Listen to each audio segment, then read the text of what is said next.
রাজধানী বাড্ডায় জাতীয় নাগরিক পার্টির আহ্বায়ক নাহিদ ইসলামের আসনে জনসভায় যোগ দিয়েছেন জামায়াতে ইসলামের আমির ডক্টর শফিকুর রহমান। সকাল 10টা থেকে শুরু জনসভা। এ সময় এনসিপির মুখপাত্র ও দলটির নির্বাচন পরিচালনা কমিটির চেয়ারম্যান আসিফ মাহমুদ বলেন, চাঁদাবাজরা ভাগ বটরার জন্য এক এক আসন থেকে প্রার্থী দিয়েছেন ৩-৪ জন করে। অন্যদিকে 11 দলীয় জোট প্রতিটি আসনে একক প্রার্থী দিয়েছে।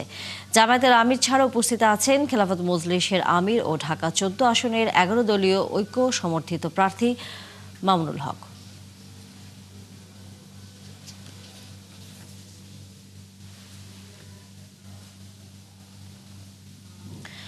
দর্শক, এই মুহূর্তে নির্বাচনী জনসভায় বক্তব্য রাখছেন এনসিপির আহ্বায়ক নাহিদ ইসলাম। আমরা সরাসরি সেখানে যুক্ত হচ্ছি।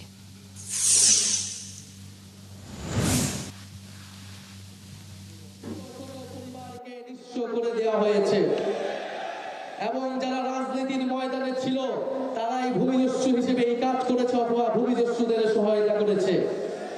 এই অত্র এলাকার গত 30 বছরের ইতিহাস হচ্ছে ভূমিদস্যুদের ভূমি দখলের ইতিহাস, জমি দখলের ইতিহাস, নদী দখলের ইতিহাস। 5ই আগস্টের আগে যারা প্রধান দুই দল হিসেবে পরিচিত ছিল তাদের এখানের স্থানীয় নেতারাই গত 30 বছর ধরে ভাগ বাটোয়ারা করে এই ভূমি দখল করেছে।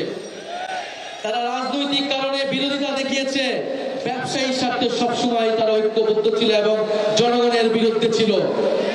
আমরা জানি যে একজন বিদেশে ছিল গত 16 বছর 15 বছর ধরে, কিন্তু এইখানে এই ব্যবসার ভাগ, রিয়েল এস্টেট কোম্পানির নামে যে ভূমি দখল তারা করেছে তার ভাগ কিন্তু মালয়েশিয়া থেকে তারা ঠিকই পেত।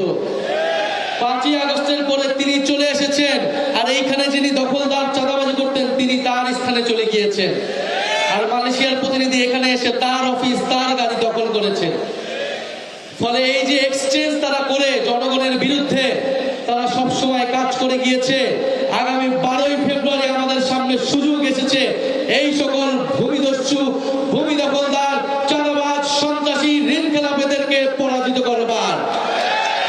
আমরা আপনাদের সামনে ওয়াদা দিচ্ছি, কথা দিচ্ছি, এই অঞ্চলের অর্থনৈতিক বৈষম্য আমরা দূর করব ইনশাআল্লাহ। এই অঞ্চলের নাগরিক সুবিধা আমরা নিশ্চিত করব। যে সকল মানুষ ভূমি হারিয়েছে তাদের ভূমি আমরা ফিরিয়ে দেওয়ার ব্যবস্থা করব, নতুবা তাদেরকে আমরা ন্যায্য মূল্য পাইয়ে দেওয়ার ব্যবস্থা করব। এই ভূমিদস্যুদের সিন্ডিকেট ঢাকা 11 থেকে আমরা চিরতরে নির্মূল করব ইনশাআল্লাহ। প্রিয় এলাকাবাসী, আজকে আমরা শুধু ঢাকা 11 আসনের কথা বলতেই আসি নাই। আমরা শুধু ঢাকা 11 আসনের জন্যই জয়ের ব্যাপারে আশাবাদী নই, আমরা সমগ্র বাংলাদেশে জয়ের ব্যাপারে আশাবাদী। 11 দলীয় ঐক্য জোট, সরকার গঠনের ঐক্য জোট, আগামীর বাংলাদেশ নেতৃত্ব দেওয়ার ঐক্য জোট। দর্শক, আমরা এতক্ষণ সরাসরি নাহিদ ইসলামের বক্তব্যে ছিলাম। আজ রাজধানীতে 6টি আসনে নির্বাচনী জনসভায় যোগ দেবেন বিএনপির চেয়ারম্যান তারেক রহমান।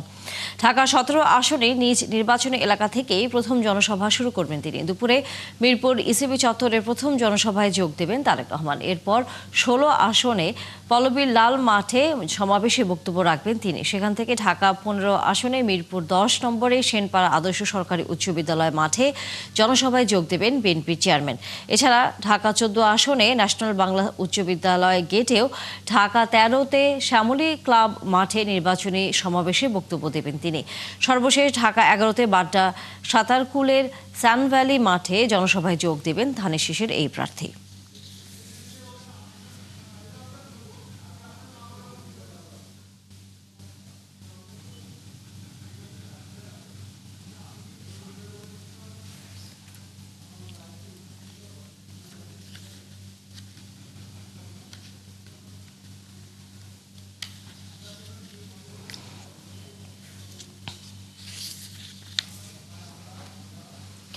নির্বাচন ঘিরে ঝুঁকি নেই এমন আশ্বাস আসছে বারবার, কিন্তু ভোটের মাঠে প্রার্থীদের সংঘর্ষ, হামলার অভিযোগ আর পুলিশের নিজস্ব ঝুঁকি তালিকা বলছে ভিন্ন কথা।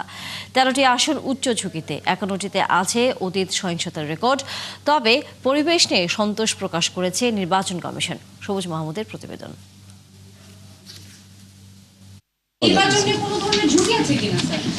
এই প্রশ্নটা তো আপনি এই 6 মাস যাবতই করতেছেন। এক বছর যাবত যে উত্তর দিছি একটা উত্তরে দিলাম। ওই সময় বলছি যে ঝুঁকি নাই, এখনো বলে ঝুঁকি নাই। নির্বাচনী নিরাপত্তা নিয়ে বারবার প্রশ্ন করায় কিছুটা বিরক্তির সুরেই এমন মন্তব্য করেন স্বরাষ্ট্র উপদেষ্টা। কিন্তু এই আশ্বাসের বিপরীতে দাঁড়িয়ে আছে খোদ পুলিশের তথ্য। তাদের বিশেষ শাখা বা এসবির ঝুঁকি মূল্যায়ন অনুযায়ী আসন্ন নির্বাচনে 13টি আসনকে উচ্চ ঝুঁকিপূর্ণ হিসেবে চিহ্নিত করা হয়েছে। এই তালিকায় রয়েছে পাবনা 1 ও 3, খুলনা 5, পটুয়াখালী 3, বরিশাল 5, টাঙ্গাইল 4, শেরপুর 3, ঢাকা 7, ঢাকা 8, ঢাকা 15, কুমিল্লা 4, নোয়াখালী 6 ও চট্টগ্রাম 15। এছাড়াও 45টি আসনকে মধ্যম ঝুঁকিতে রাখা হয়েছে। ঢাকা, চট্টগ্রাম, রাজশাহী ও রংপুর বিভাগের ঝুঁকিপূর্ণ আসনের সংখ্যা তুলনামূলক বেশি। পুলিশের তালিকা বলছে 51টি আসনে অতীতেও সংঘর্ষের ঘটনা ঘটেছে। উচ্চ ঝুঁকির তালিকায় থাকা পটুয়াখালী 3 আসনের সংঘর্ষ যেন নিত্যদিনের ঘটনা। প্রধান প্রতিদ্বন্দ্বী বিএনপি সমর্থিত গণ অধিকার পরিষদের প্রার্থী নুরুল হক এবং বিএনপির বিদ্রোহী প্রার্থী হাসান মামুন। তার যে আচরণ কথাবার্তা সেটি দেখলে পরিষ্কার যে তিনি মূলত নির্বাচন করতে আসেন নাই, তিনি নির্বাচন বানচাল করার জন্য বা নির্বাচনী পরিবেশ ঘোলাটে করার জন্য এলাকায় আসছেন। আইনশৃঙ্খলা বাহিনীর যে সমস্ত সামর্থ্য অর্জন করা দরকার তার কিছুটা ঘাটতি আছে, আমি আন্তরিকতার অভাব বলবো না। তবে এসব উত্তেজনার মধ্যেও পরিস্থিতি নিয়ন্ত্রণে রাখার বিষয়ে আশাবাদী প্রশাসন। যতই সময় যাবে আইনশৃঙ্খলা পরিস্থিতি অবনতি করবে। নিরাপত্তা নিয়ে অভিযোগ শুধু ঢাকার বাইরে নয়। গত 27 জানুয়ারি ঢাকা 8 আসনে নির্বাচনী প্রচারে হামলার শিকার হওয়ার অভিযোগ করেন এনসিপি প্রার্থী নাসিরউদ্দিন পাটোয়ারি। আমরা যখন ভিতরে প্রবেশ করতে শুরু করলাম, তারা আমাদের উপরে ইট নিক্ষেপ করা শুরু করলো, বোতল, ডিম এবং সবার উপরে কিল ঘুষি দেওয়া শুরু করলো।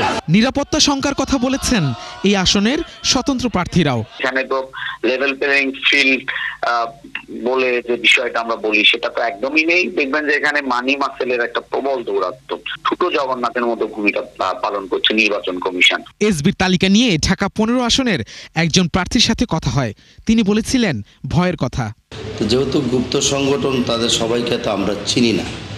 কিছু কিছু জায়গায় কেন্দ্রে আমরা কিছুটা শঙ্কা করতেই পারি। পুলিশের ঝুঁকিপূর্ণ তালিকার বাইরে থাকা অনেক আসনের প্রার্থী ও ভোটারদের মধ্যে রয়েছে মিশ্র প্রতিক্রিয়া। সরকারকে অবশ্যই এই মুহূর্তে তড়িৎ গতিতে এই ঝুঁকিপূর্ণ এলাকাটাকে দিকে বিশেষভাবে দৃষ্টি দেওয়া উচিত বলে মনে করি। এখানে অন্যান্য সিট আমরা বলতে পারি না, তবে আমাদের এই সিট অবাধ নিরপেক্ষ নির্বাচন হবে বলে আমরা আশা করছি। এই যখন মাঠ পর্যায়ের চিত্র, তখন নির্বাচনী পরিবেশ নিয়ে কি বলছে নির্বাচন কমিশন? আমরা মনে করি নির্বাচনী পরিবেশ যথেষ্ট ভালো আছে এবং সংশ্লিষ্ট সকলের নিকট আমরা আবেদন জানাই যে তারাও একটা সুষ্ঠু সুন্দর নির্বাচনী পরিবেশ বজায় রাখার জন্য তারাও আমাদেরকে সহযোগিতা করবেন। সরকার বলছে ঝুঁকি নেই, প্রশাসন আশাবাদী, কিন্তু মাঠ পর্যায়ের চিত্র আর পুলিশের নিজস্ব মূল্যায়ন মিলিয়ে প্রশ্ন থেকেই যাচ্ছে। ভোটের দিন আইনশৃঙ্খলা পরিস্থিতি আদৌ কতটা নিয়ন্ত্রণে রাখা যাবে? সবুজ মাহমুদ, 71, ঢাকা। দর্শক, এই মুহূর্তে আমরা বাড্ডা নির্বাচনী জনসভায় বক্তব্য রাখছেন জামায়াত ইসলামের আমির। আমরা যুক্ত হচ্ছি সেখানে।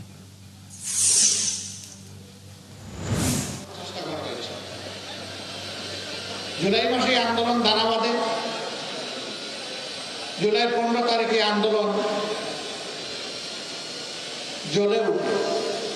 আপনাদের স্মরণ থাকার কথা, 15 তারিখ রাতে ঢাকা বিশ্ববিদ্যালয়ে আমাদের কলিজার টুকরা মেয়েদের উপর যখন হাতুড়ি বাহিনী আঘাত করেছিল, সারা বাংলাদেশ একসাথে জ্বলে উঠেছিল।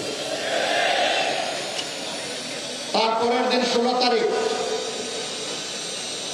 উত্তরবঙ্গের এক সিংহ পুরুষ, আমাদের গর্ব অহংকার, বেগম রোকেয়া বিশ্ববিদ্যালয়ের মেধাবী ছাত্র আবু সাইদ রাস্তায় নেমে বলেছিল, হয় আমার অধিকার দে, না হয় আমাকে একটা গুলি দে। সে ডানা পেতে বলেছিল, বুকের ভিতরে তুমুল ঝড়, বুক পেতেছি, গুলি কর। রাস্তা ছাড়ে নাই, বীরের মতো দাঁড়িয়েছিল। 1, 2, 3 পরপর 3টি গুলি করে তাকে খুন করা হয়েছে। কিন্তু আল্লাহর কসম, একটা গুলিও সে পিঠে নেয় নাই, 3টা গুলি সে বুকে নিয়েছে। এটি বীরের পরিচয়। আমরা তার প্রতি গভীর শ্রদ্ধা নিবেদন করি। একই দিনে তার আরো 5 জন সহকর্মী দেশের বিভিন্ন জায়গায় শাহাদত বরণ করে। আস্তে আস্তে এভাবেই রক্তাক্ত বাংলাদেশ হয়ে উঠল এবং শেষ পর্যন্ত 36 জুলাই যেটাকে আমরা বলছি, অর্থাৎ 5ই আগস্ট এই জাতি আওয়ামী জাহিলিয়াত থেকে মুক্তি পেল। আফসোস, আমরা যারা 15.5 বছর আওয়ামী জাহিলিয়াতের জাতাকলে পিষ্ট ছিলাম, বিভিন্ন রাজনৈতিক দল, আলিম ওলামা, সাংবাদিক বন্ধুগণ, সুশীল সমাজের সদস্য, কৃষক, শ্রমিক, মোটে মাঝি, যারাই ছিলাম, এর মধ্যে একটা অংশ এই মজলুম অবস্থার পরিবর্তন করে রাতারাতি তারা জালিমের ভূমিকায় অবতীর্ণ হয়ে গেল। যে সমস্ত অপকর্ম করে আওয়ামী লীগ দীর্ঘ সময় জাতিকে কষ্ট দিয়েছে, একই অপকর্ম এই লোকগুলা 6 তারিখ সকাল থেকে শুরু করে দিল। আমরা বিনয়ের সাথে তাদেরকে অনুরোধ করলাম যে মজলুম ছিলেন, জালিম হবেন না। মজলুমের কষ্ট তো বুঝার কথা, তাই এখন মানুষকে কষ্ট দিচ্ছেন কেন?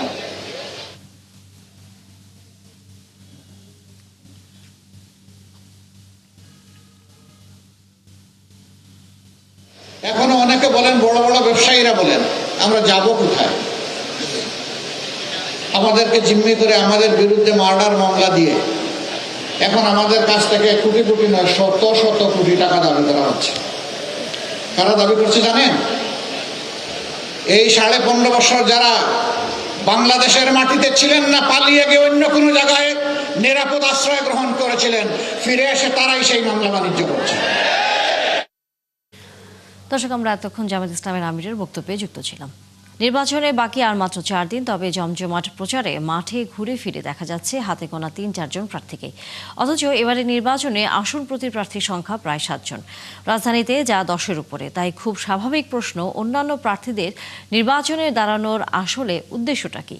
উত্তর খোঁজার চেষ্টা করেছেন সহকর্মী সুমন তানভীর, ক্যামেরায় ছিলেন মোহাম্মদ ফরিদুর রনি।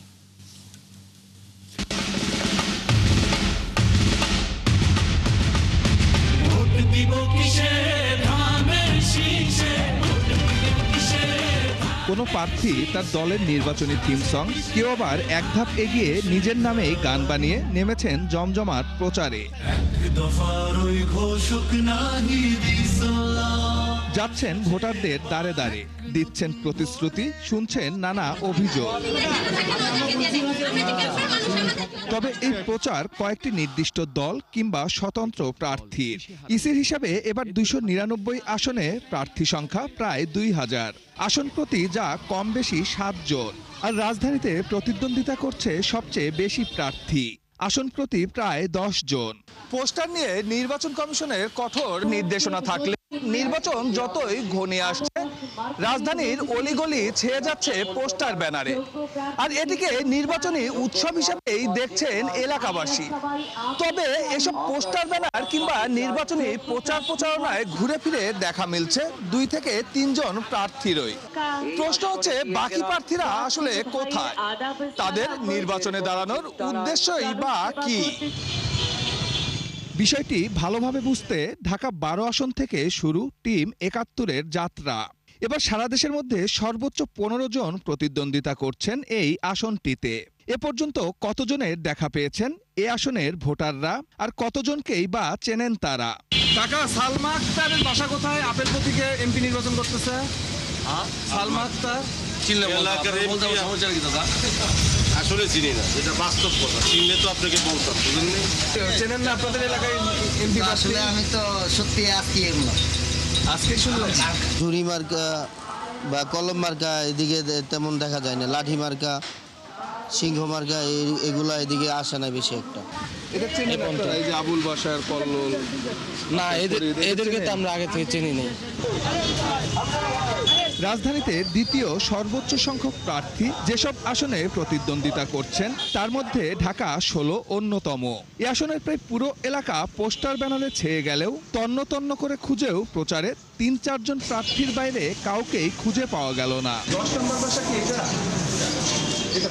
আসনটিতে গরুর গাড়ি মার্কায় নির্বাচনে দাঁড়ানো নাজমুলের খোঁজ নিতে গিয়ে পিলে চমকে ওঠার অবস্থা। খোদ তার বাড়ির পাশের বাড়ির মানুষও জানে না নির্বাচন করছেন নাজমুল। নির্বাচন দায় নাই, না, উনি কেন নির্বাচনে দাঁড়াবে? আমরা এই জায়গায় মানুষ হচ্ছে, আমরা জানি এই জায়গার খবর। নির্বাচন? না, অসম্ভব কথা, এটা ভুল কথা। রহস্য উন্মোচনে তাই এলাকাবাসীকে সঙ্গে নিয়ে এবার নাজমুলের অপেক্ষা। মিরপুর ৬ নম্বরে একটি স্টেশনারি দোকান চালান নাজমুল। কিছুক্ষণের মধ্যেই সেই দোকানে হাজির তিনি।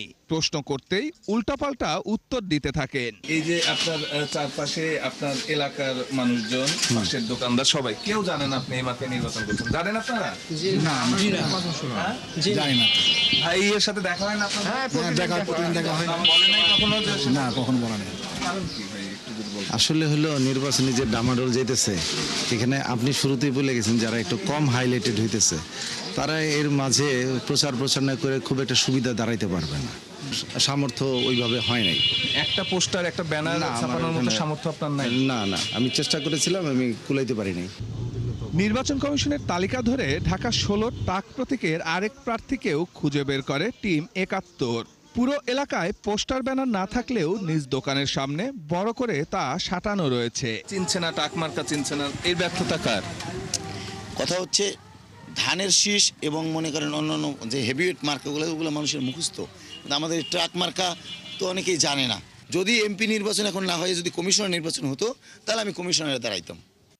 তবে বিশেষজ্ঞরা বলছেন এই নির্বাচন খেলার পেছনের হিসাবটা এত সরল নয়। মূলত শক্তিশালী প্রার্থীদের পোলিং এজেন্ট নিয়োগে এইসব প্রক্সি প্রার্থীদের ব্যবহারের চর্চা বহুকালের। এই রাজনীতি আমরা এর আগেও দেখেছি, অপরিচিত অথবা তার দল অপরিচিত এই ধরনের দল থেকে অথবা ব্যক্তি পর্যায় থেকে যারা প্রার্থী হন, তারা মূলত কোনো দল কিংবা কোনো প্রার্থীর পক্ষে কাজ করেন এবং সেই নির্বাচন ভোট কেন্দ্রের যে এজেন্ট কিংবা ভিতরকার যে তথ্য, ভোটারদেরকে প্রভাবিত করা, এই প্রসঙ্গগুলোতে এই প্রার্থীরা কাজ করেনি। প্রক্সি প্রার্থী কমাতে আরও কিছু নিয়মকানুন প্রবর্তনের পরামর্শ এই বিশ্লেষকের। সুমন তানভীর, ৭১, ঢাকা। কুমিল্লা ৪ দেবিদ্বার আসনে বিএনপি নেতা মঞ্জুল আহসান মুন্সির প্রার্থিতা কয়েক দফা আইনি লড়াইয়ের পর বাতিল হওয়ায় বিএনপি জোটের শরিক দল গণ অধিকার পরিষদের প্রার্থী জসিমউদ্দিনকে সমর্থন দিয়েছে বিএনপি। ট্রাকের পক্ষে জোরেশোরে নির্বাচনী প্রচারও নেমেছেন বিএনপির নেতাকর্মীরা। যদিও বিষয়টিকে ধর্তব্যে না এনে নিজের প্রচার চালাচ্ছেন হাসনাত আব্দুল্লাহ ও তার কর্মীরা। কাজী এনামুল হকের তথ্যছবিতে বিস্তারিত।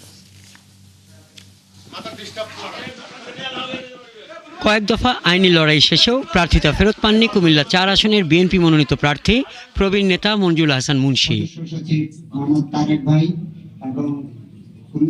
মঞ্জুর না হওয়ায় বিএনপি জোটের শরিক দল গণ অধিকার পরিষদের এই আসনের প্রার্থী জসিমউদ্দিনকে দলের চেয়ারম্যানের নির্দেশে সমর্থন দিয়েছে বিএনপি। সমর্থনের পর থেকে বিএনপি নেতাকর্মীদের ট্রাক প্রার্থীর পক্ষে নির্বাচনী প্রচারে অংশ নিতে দেখা গেছে।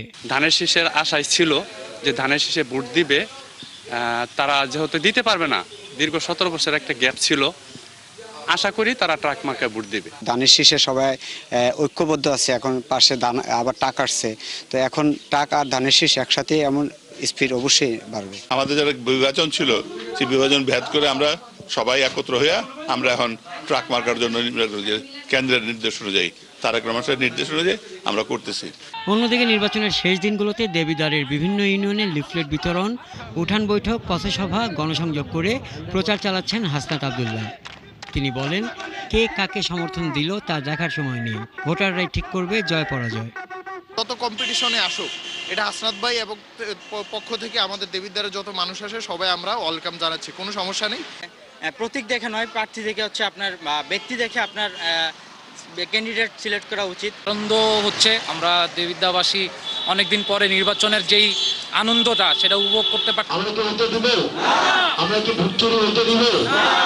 বরং আমার বিরুদ্ধে যদি কেউ ভোট দেয়, সেই জন্য ভোটটা দিতে পারে, আমরা সেটার ব্যবস্থা ইনশাআল্লাহ করব। আর ভোটাররা বলছেন জসিমউদ্দিন বিএনপির সমর্থন পাওয়ায় হাসনাত আব্দুল্লাহর সাথে প্রতিদ্বন্দ্বিতা তীব্র হবে। দেবীদের অনেক উন্নয়নের দরকার, রাস্তাঘাট অনেক বেহাল অবস্থা আছে। এবার টাক মার্কা আমরা ইনশাআল্লাহ দেব, আগে যদি গেদাগেদি না করে বা শস্য নির্বাচন আমরা চাই। দুইজনের ভিতরে কম্পিটিশন হবে। দেবিদ্বার চাই, শান্তি দেবিদ্বার চাই, কোনো অশান্তি আমরা চাই না। একটি পৌরসভা ও 15টি ইউনিয়নে গঠিত কুমিল্লা ৪ দেবিদ্বার আসনে ভোটাররা ভোট দেবেন ১১৬টি কেন্দ্রে। মোট ভোটার ৪ লাখ।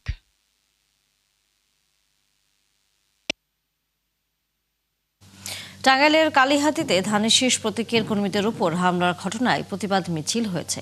শনিবার রাত 10:30টার দিকে কালীহাতি উপজেলার নারিন্দিয়া ইউনিয়নের হুলুরিয়া বাজার এলাকায় মিছিলটি অনুষ্ঠিত হয়। নেতাদের অভিযোগ, ধানের শীষ প্রতীকের প্রার্থী লুৎফুর রহমান মতিনের পক্ষে কর্মীরা নির্বাচনী প্রচার ও লিফলেট বিতরণ করছিলেন। এ সময় স্বতন্ত্র হাঁস প্রতীকের প্রার্থী আব্দুল লতিফ সিদ্দিকের অনুসারীরা হামলা চালালে কয়েকজন বিএনপি কর্মী আহত হন। হামলার প্রতিবাদে রাতেই প্রতিবাদ মিছিল বের করা হয়। আগামী সংসদ নির্বাচনে ফেনীর 3টি সংসদীয় আসনে 26 জন প্রার্থী প্রতিদ্বন্দ্বিতা করছেন, কিন্তু একজন নারী প্রার্থী নেই। তাই আক্ষেপ জেলার নারী ভোটারদের। ভোট নিয়ে সংশয় আর নারী উন্নয়ন ও নিরাপত্তা নিয়ে শঙ্কায় তারা। প্রত্যাশা করছেন সুষ্ঠু একটি নির্বাচন অনুষ্ঠিত হবে এবং যোগ্য প্রার্থী নির্বাচিত হবেন। নুরুজ্জামান সুমনের তথ্যছবিতে বিস্তারিত। 928 বর্গ কিলোমিটারের জেলা ফেনীতে রয়েছে 3টি সংসদীয় আসন, আর এসব আসনে এবার প্রতিদ্বন্দ্বিতা করছেন 26 জন প্রার্থী। তবে এই 26 জনের মধ্যে নেই কোনো নারী। এ নিয়ে আক্ষেপ জেলার নারী ভোটারদের। নারী প্রতিনিধি না থাকায় তাদের সংশয় নারীর উন্নয়ন, স্বাধীনতা ও নিরাপত্তা নিয়ে। একজন পুরুষ যেভাবে দেখেন নারীদেরকে, মহিলারা একজন নারী প্রার্থী বা নারী সাংসদ, নারী এমপি তার চেয়ে বেশি দেখবেন। যদি আজকে নারী থেকে যদি আমাদের একজন নারী নেত্রী থাকতেন, সংসদে এমপি হয়ে যেতেন, তাহলে আমাদের নারীর যে কষ্টের কথাগুলো বলতেন। সব ক্ষেত্রেই আমাদের নারী যেভাবে একজন নারীর সাথে মানে সহজে কথা বলতে পারে বা মনের ভাব প্রকাশ করতে পারে, ওভাবে কিন্তু আমরা অনেক সময় পুরুষ প্রার্থীদের সাথে পারি না। অনেক নারী ভোটার মনে করেন শুধু সংসদ নির্বাচন নয়, স্থানীয় নির্বাচনগুলোতেও নারীদের অংশগ্রহণ করার সুযোগ দেওয়া উচিত। কারণ নারী প্রতিনিধি না থাকলে কাজের ক্ষেত্রে নানাভাবে হয়রানি হতে হয়। তারা বঞ্চিত হন অধিকার এবং ক্ষমতায়ন থেকেও।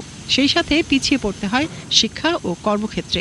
ফেনীতে নারী প্রতিনিধি থাকলে অবশ্যই আমাদের জন্য খুব সুবিধা হতো এবং আমি আমাদের সব সমস্যা হয়ে আমরা সমাধান করতে চেষ্টা করতে পারতাম, উদ্বুদ্ধ করতে পারতাম সবাই। অনেক নারী আছে ইচ্ছে সত্ত্বেও আমরা সামনে আসতে পারে না, বলতে পারে না, ঘরের ভিতরে বসে থাকে, ভালো মন্দ বলতে পারে না কোনো কিছু। তো আমি চাই দিন এখানে একটা নারী প্রতিনিধির দরকার সামনে।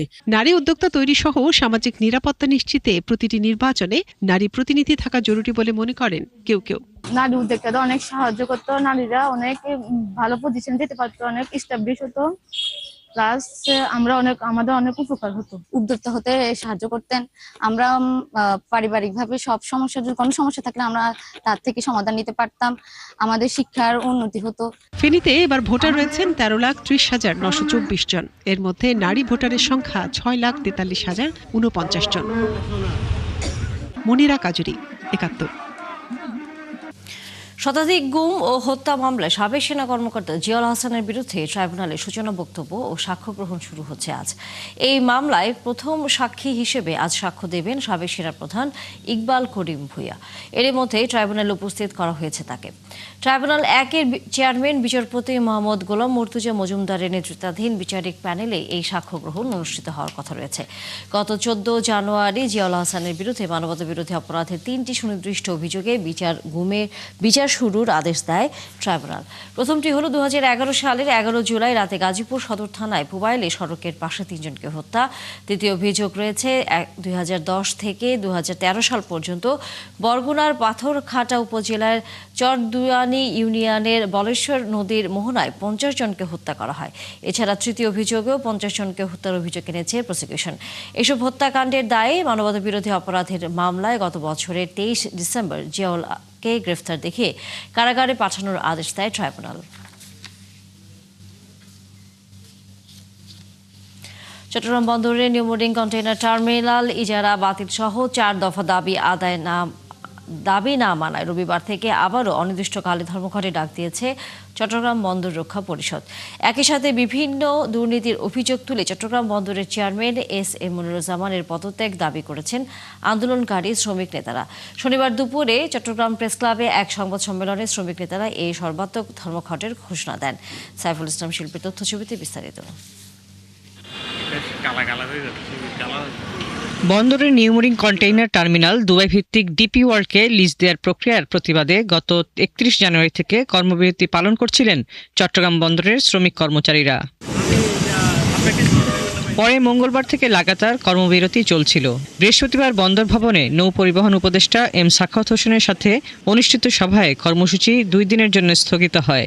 তবে আশ্বাস বাস্তবায়ন না হওয়ায় রবিবার সকাল 8টা থেকে আবারও অনির্দিষ্টকালের ধর্মঘটের ডাক দেন শ্রমিক নেতারা। এই সরকারের উপদেষ্টা বক্তব্য আমরা আশ্বস্ত হওয়ার পরেও এই চেয়ারম্যানের উচ্ছৃঙ্খল মনোভাব, বন্দরকে অস্থিতিশীল করার যে তার যে ষড়যন্ত্র, তাকে চূড়ান্তভাবে অপসারণ এবং এনসিডি বেসরকারীকরণের প্রক্রিয়া থেকে সরে আসার দাবিতে আমরা আগামীকাল থেকে বহির্নোঙরে যে অপারেশনাল কার্যক্রম আমাদের হতো সেটিও আমরা বন্ধ ঘোষণা করছি। এবারের ধর্মঘটে বন্দরের পাশাপাশি বহির্নগরের কার্যক্রমও বন্ধ রাখার কথা জানান নেতারা। একই সঙ্গে চট্টগ্রাম বন্দর চেয়ারম্যান এস.এম. মনিরুজ্জামানের বিরুদ্ধে দুর্নীতির অভিযোগ তুলে তার অপসারণের দাবি জানান। এই সময়ের মধ্যে সরকার এবং কর্তৃপক্ষ আমাদের সাথে কোনো আলোচনার উদ্যোগ গ্রহণ করেনি, ফলে আমাদেরকে এই আন্দোলন চালিয়ে নেওয়া ছাড়া আর কোনো গত্যন্তর ছিল না। জাতীয় নির্বাচন ও পবিত্র রমজানের আগে চট্টগ্রাম বন্দরের অস্থিতিশীল পরিস্থিতিতে উদ্বেগ প্রকাশ করে ব্যবসায়ীরা বলছেন, সারা দেশে ভোগ্যপণ্যের বাজারে বড় ধরনের সংকট এবং মূল্যবৃদ্ধির আশঙ্কা রয়েছে। এই সময় ভোগ্যপণ্যের বাজারে ক্রেতাদের একটা চাপ থাকে। আমরা জানি চট্টগ্রাম বন্দরে অনেক আমদানিকৃত ভোগ্যপণ্যের জাহাজ খালাসের অপেক্ষায় আছে। তো সরকারের উচিত অচিরেই এই সমস্যার সমাধান করে ভোগ্যপণ্যের বাজারকে স্থিতিশীল রাখার জন্য উদ্যোগ গ্রহণ করা। বন্দরে শ্রমিকদের কর্মবিরতিতে ভোগ্যপণ্য সরবরাহে বড় সংকটের শঙ্কা দেখা দিয়েছে। আমদানি পণ্য বাজারে পৌঁছানো নিয়েও রয়েছে শঙ্কা, তবে সমস্যা সমাধানে দৃশ্যমান অগ্রগতি নেই। হাসিবা আলী বর্ণা, ৭১। দর্শক, এই মুহূর্তে আমরা ঠাকুরগাঁও যেতে চাই। সেখানে বিএনপির মহাসচিব মির্জা ফখরুল ইসলাম আলমগীর গণসংযোগে কথা বলছেন, আমরা যুক্ত হচ্ছি সেখানে।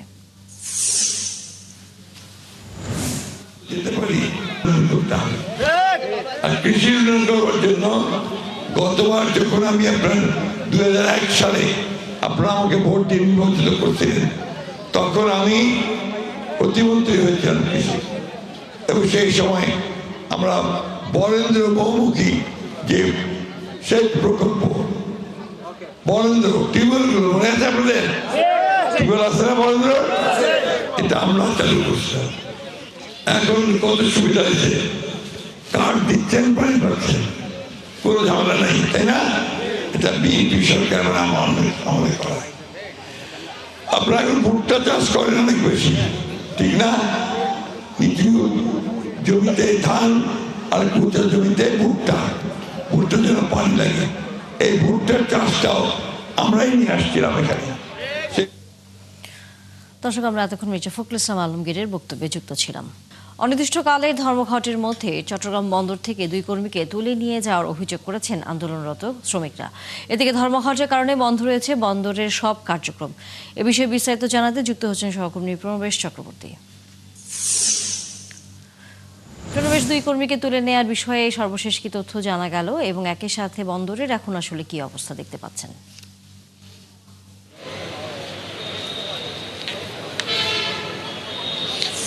আমি চট্টগ্রাম বন্দর ভবনের সামনে আছি। এখানে চট্টগ্রাম বন্দর কর্তৃপক্ষের চেয়ারম্যান একটি ব্রিফ করার কথা ছিল সকাল 11টায়, কিন্তু এখনো পর্যন্ত সেটি শুরু হয়নি। অন্যদিকে আমরা জানতে পেরেছি চট্টগ্রাম বন্দর অডিটোরিয়ামে একটি বৈঠক হচ্ছে, সেখানে চট্টগ্রাম বন্দরের কর্মকর্তারা এবং বিভিন্ন শ্রমিকদেরকে সেখানে ডাকা হয়েছে। তবে আন্দোলনকারী শ্রমিকরা বলেছেন তারা এটি প্রত্যাখ্যান করেছেন, তারা সেখানে যাননি এবং তারা যেটা বলেছেন যে তাদের অনেক শ্রমিক কর্মচারীকে এখানে আটক করা হয়েছে বলে তারা অভিযোগ করেছেন।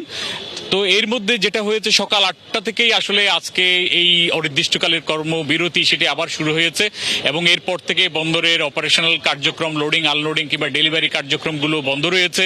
আর যেহেতু আজকে শ্রমিকরা এই কর্মবিরতির সাথে বহির্নোঙরে লোডিং আনলোডিং অর্থাৎ লাইটারিং কার্যক্রম সেটি বন্ধের ঘোষণা দিয়েছে, ফলে এটির একটি ইম্প্যাক্ট পুরো সাপ্লাই লাইনে পড়বে মনে করছেন ব্যবসায়ীরা। যেহেতু রমজান সামনে, এই উপলক্ষে অনেক খাদ্য ভোগ্যপণ্য বাহী জাহাজ সেখানে বহির্নোঙর অপেক্ষা করছে এবং এগুলো থেকে যদি লাইটারিং অর্থাৎ ছোট জাহাজে করে পণ্য খালাসের পর সেগুলো যদি গন্তব্যে না নিয়ে যাওয়া হয় তাহলে পুরো দেশের প্রত্যন্ত অঞ্চলে ভোগ্যপণ্য প্রবাহের যে গতি সেটা ছেদ পড়বে এবং সেটি পণ্যের দাম বাড়িয়ে দেবে এবং রমজানের বাজারে সেটির একটি প্রভাব পড়বে বলে ব্যবসায়ীরা মনে করছেন এবং তারা ক্ষতির আশঙ্কা করছেন।